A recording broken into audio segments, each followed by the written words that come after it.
The Edifier X3 is a sub $25 wireless earbud. The Edifier X3 has it all: a true compact shell, comfortable earbuds, Qualcomm apts codec, water resistance, good call quality, sublime video playback, ergonomic design, and a fantastic sound. I thought the earbuds sounded fine with a variety of music genres.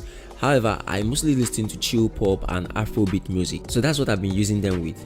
The earbuds will create deep and rich bass, which is perfect for kick drums or bass lines to add punch.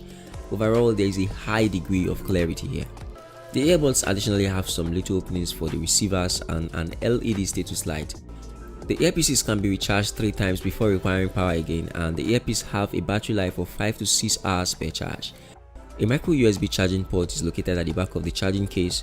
I would have loved to see this replaced with USB Type-C at this time, as these earbuds are fairly new and I don't see why Edifier couldn't make the switch.